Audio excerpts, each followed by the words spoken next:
So you heard it all in your courtroom over the years? I've heard it all, and I've seen it all. For more than a decade, Helen Miller chronicled cases in the Cook County court system. She was a court reporter who's now telling her own story.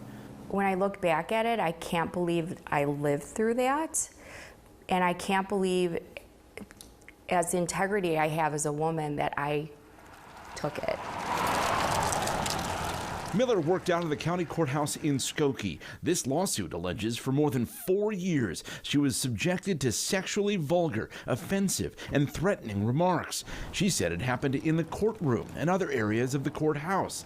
She accused one courtroom sheriff's deputy of being the main harasser, with a second egging him on. You're in this professional environment in a courtroom with judges and officers, and it's supposed to be a place of justice, and this is what's happening to me. Miller said she tried to fight off the obscene advances on her own, but they didn't stop, and also included photographs and gestures.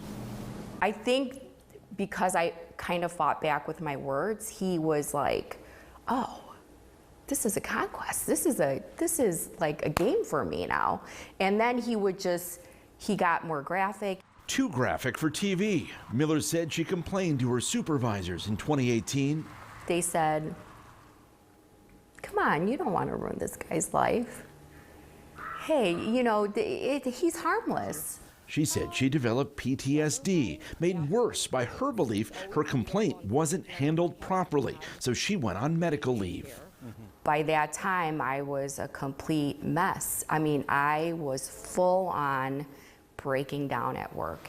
The county fired her for accepting a freelance court reporting job while on medical leave. She filed 2 lawsuits, one for wrongful termination, another for the alleged sexual harassment.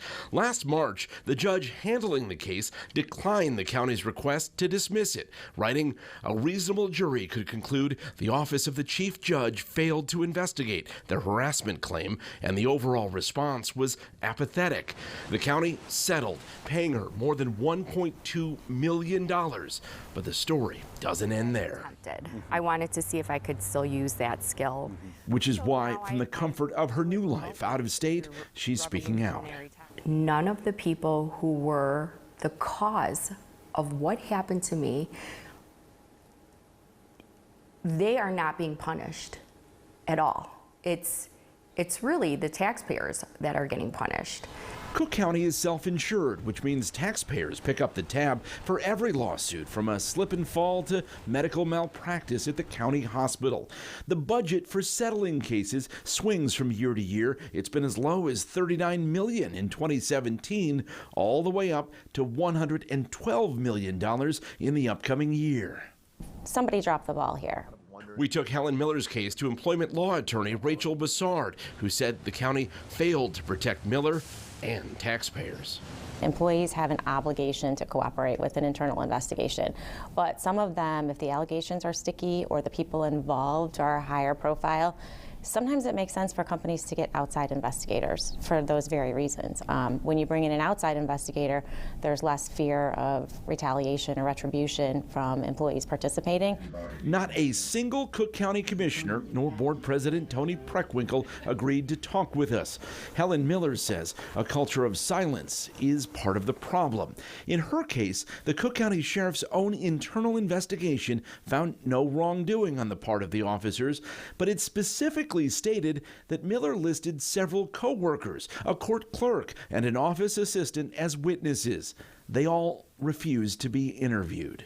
They all turned their backs on me, and I stood alone, and I had to fight by myself, and I had to be made to feel like I was crazy, that I was doing something wrong. And that still hurts today. I'm fighting it. The sheriff's deputies denied wrongdoing. We reached out to both men named in the lawsuit. One declined to talk and the other did not respond.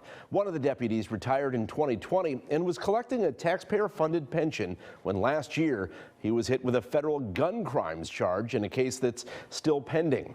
The other deputy named in Miller's lawsuit, the one accused of the most egregious sexual harassment, he remains on the job. as do all but one of Helen Miller's supervisors, whose handling of her case cost taxpayers more than $1 million. Ben Bradley, WGN Investigates.